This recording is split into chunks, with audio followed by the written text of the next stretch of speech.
Otoritas Jasa Keuangan atau OJK mengumumkan Ketua Dewan Komisioner OJK, Mahendra Siregar, Kepala Eksekutif Pengawas Pasar Modal, Keuangan Derivatif, dan Bursa Karbon OJK Inarno Djajadi, dan Deputi Komisioner Pengawas Emiten, Transaksi Efek, Pemeriksaan Khusus, Keuangan Derivatif, dan Bursa Karbon OJKD, KTKIB, Aditya Jaya Antara menyampaikan pengunduran diri dari jabatannya. Pengunduran diri tersebut telah disampaikan secara resmi, sesuai dengan ketentuan peraturan perundang-undangan yang berlaku, dan akan diproses lebih lanjut sesuai mekanisme yang diatur dalam Undang-Undang Nomor 21 Tahun 2011, tentang Otoritas Jasa Keuangan sebagaimana telah diperkuat oleh Undang-Undang Nomor 4 Tahun 2023, tentang Penguatan dan Pengembangan Sektor Keuangan, Undang-Undang P2SK.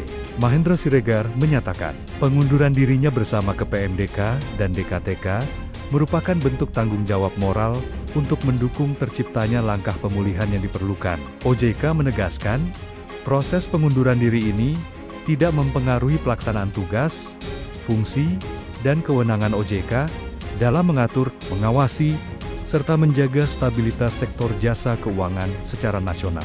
Sehubungan dengan hal tersebut, pelaksanaan tugas dan tanggung jawab Ketua Dewan Komisioner, KPMDK, dan DKTK untuk sementara waktu akan dijalankan sesuai dengan ketentuan perundang-undangan dan tata kelola yang berlaku guna memastikan keberlangsungan kebijakan, pengawasan, dan pelayanan kepada masyarakat, serta pelaku industri jasa keuangan. OJK berkomitmen untuk terus menjaga kepercayaan publik dan pelaku industri jasa keuangan melalui penerapan prinsip tata kelola yang baik, transparansi, serta akuntabilitas dalam setiap proses kelembagaan. Sebagai bentuk tanggung jawab moral ya, terhadap kondisi saat ini. OJK memastikan bahwa pengunduran diri tersebut tidak akan mengganggu keberlangsungan operasional, baik itu dari bursa, clearingnya, dan juga kustodinya. Selanjutnya, sesuai dengan ketentuan dan juga prosedur yang berlaku, OJK akan menunjuk pelaksana tugas Direktur Utama Bursa Efek Indonesia untuk memastikan keseimbangan kepemimpinan pengambilan keputusan strategis serta stabilitas operasional bursa. Rekan-rekan media yang saya hormati, seperti yang telah kemarin disampaikan oleh Pak Ketua dan juga kami akan berkantor di sini, ya, tentunya di OJK dan juga di sini, dan tentunya kami akan mengambil peran utama reformasi keberlanjutan yang telah kami sampaikan kemarin ini. Mungkin saya ulang ya, bahwasanya pertama adalah ketentuan disclosure pemegang saham yang lebih kecil dari 5% itu akan kami laksanakan. Lalu yang kedua, tentunya free float 15% itu akan kami laksanakan. Ya. Yang ketiga itu adalah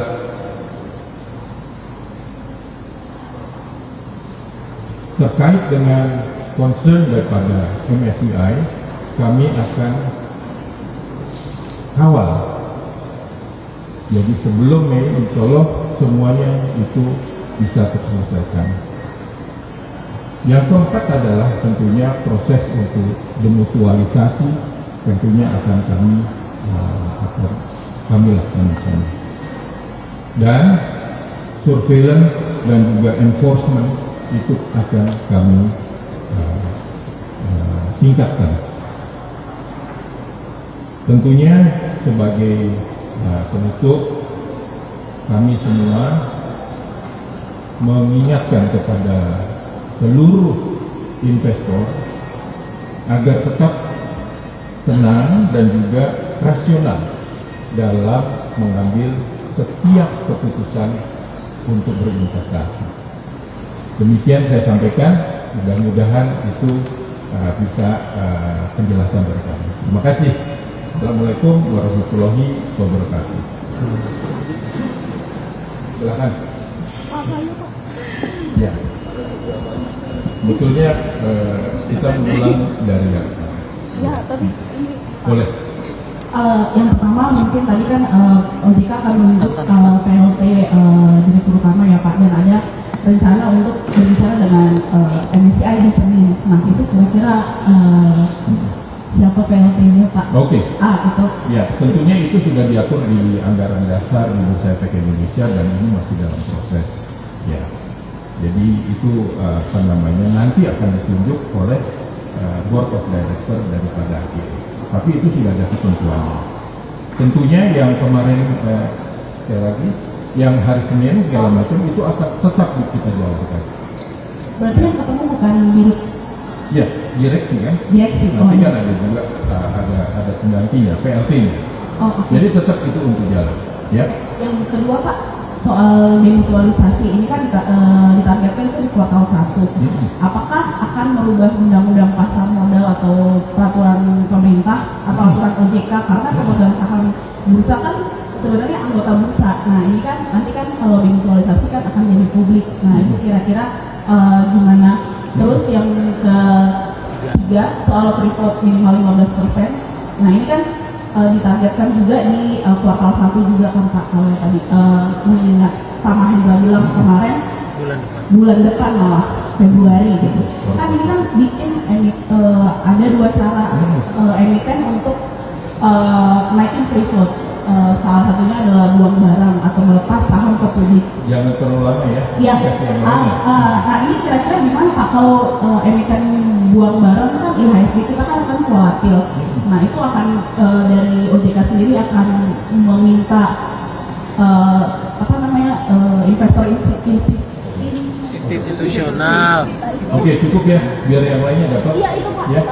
untuk beli Ya. kayak BPJS dan yang lain-lain. Oke. Nanti yang lainnya nggak dapat, kasihan gitu ya. Tentunya untuk demutualisasi pasti akan ada perubahan yang di perundangan dan juga POJK. Tetapi tentunya itu kita akan lakukan secepatnya. Ya, kalau memang sekiranya harus ada perubahan-perubahan, kita akan lakukan secepatnya. Ya, mudah-mudahan itu bisa dipahami ya kepada teman-teman. Jadi artinya memang kalau memang sekiranya dan tentunya akan ada perubahan-perubahan, ya kita akan lakukan. Tentunya dengan stakeholder yang ada, artinya dengan Kementerian Keuangan, Kumham dan segala macam. Ya, itu yang pertama. Yang kedua, free float, ya tentunya kita akan secepatnya untuk menerapkan 15%. Ya, kemarin juga sudah dijelaskan